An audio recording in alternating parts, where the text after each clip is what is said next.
Hello everyone, it's Keesje. Welcome back. In last video we made this texture plate and I thought it interesting to have you see how this prints out. And we'll be doing that. Then I have another one, it's almost the same, but this time I did not add texture to it with my pen. Then this one is the negative of this one. See, I think this one fits together like so. So this one I cut by hand with a scissor. Recently I acquired a Brother Scan & Cut, so I had the machine cut this. So these were all the pieces that were cut, and this was the piece that was left over. I thought, well, why not, right? We can maybe use this.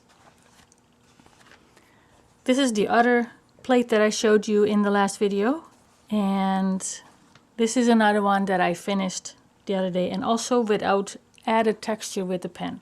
And there's interesting results come from that, and I will show you that. So we'll start with this one. You always need two pieces of paper. One to take your paint off,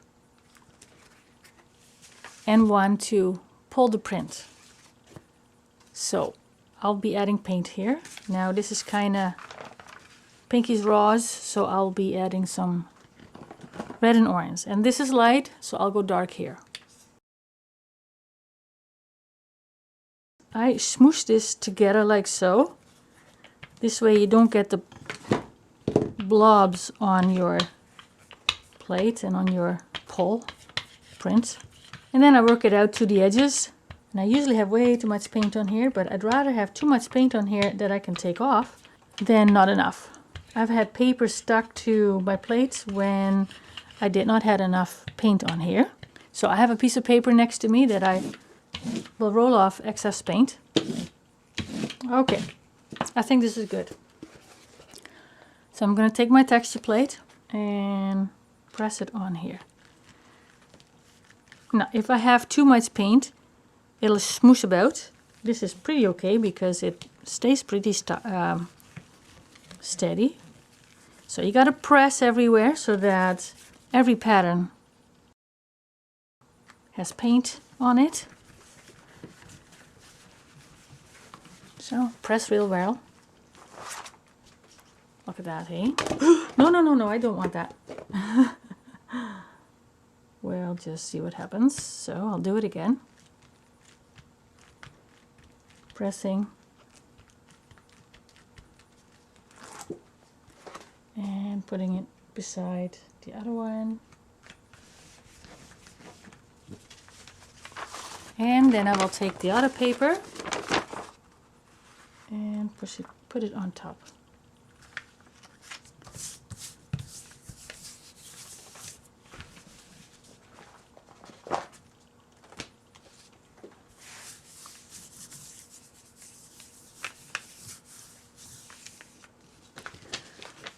So this is how that one looks. This is the takeoff, and this is the print.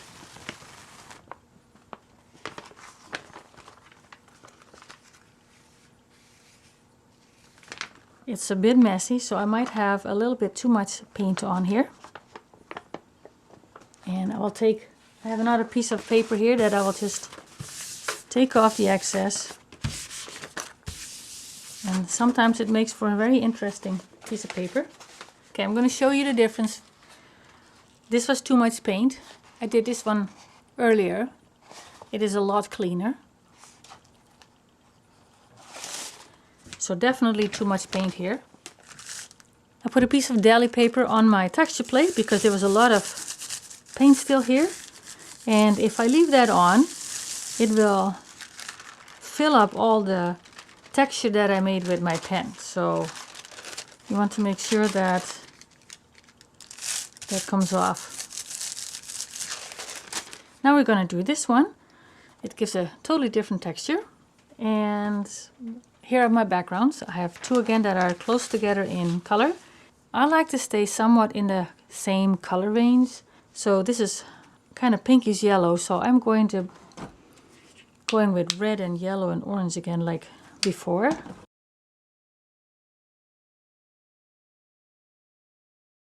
All right, let's put it on. Make sure there's good contact everywhere, because these plates are not rigid, so you'd have to make sure you have pressed everywhere. Oh, maybe too much paint again here, because this one squishes around quite a bit. Squishing around a little bit isn't too bad. Let me grab the other sheet. Find opposite corners. Oh, that was totally miss. All right. I think I moved it, so this might not have been a very good pull print. See? I left this on too long, so now the paper came up. I think that's what it is. Yeah, definitely paper. So yeah, you got to be careful with how long you leave something on. So let's take this off. I'll do this carefully. See, I should have placed them closer together. So this is how it looks without any added texture. So this is the one with texture, although a bit messy because of the excess paint. And this without. Let's do the other ones. So I just did this one, and now I'm going to try the negative. So I have here two very strange looking colored piece of papers that I'm going to try and make look better. And I'm going to use a teal, a blue, and a brown.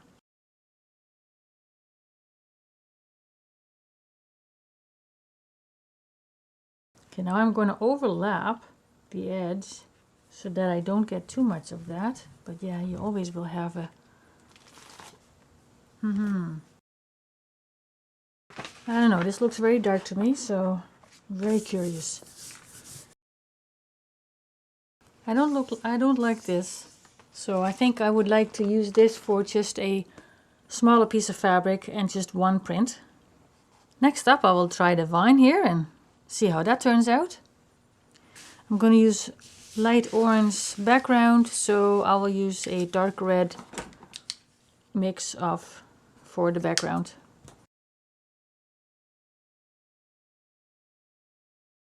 So I will be placing this on my plate here.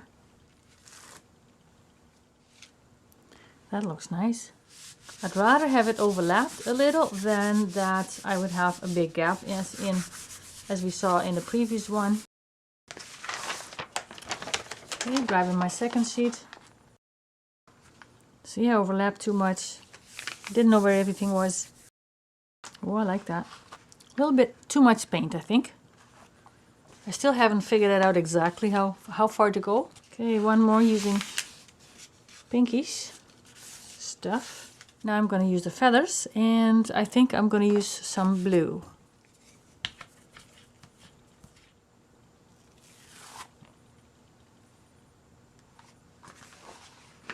Oh, that looks nice. I did not press hard enough here, so you can see that I have some paint on my plate still. See how there's quite a bit of paint here and almost not enough here because some of the paper stayed behind.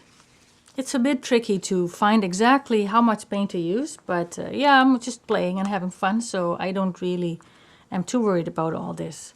Okay, I'll come back and do a flip through, show through. So here are the results from what I just did.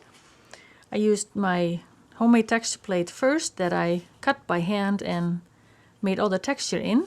And this is the negative and this is the positive.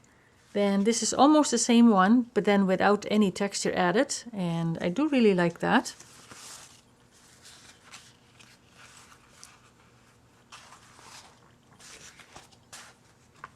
Then this is the negative of the other plate. If you need to fill a bigger piece of paper, you will always create a ridge here. So in the future, to avoid this, I think I'm going to trim this off somewhat so that I don't have that big stripe here in the middle. So this is the negative and this is the positive, or the other way around. Strange colors, but I don't mind. So here's a branch, and again I added texture to it, and I overlapped a little bit so it's a little unclear in the middle. And this is the positive. And last we have the feathers, and I do like these kinds of without all the texture in it. And here is the negative. So this was it for today. I hope you liked the video and that you can use this in a future project. If you have any comments or questions, please leave them down below, and I hope to see you in the next one. Bye!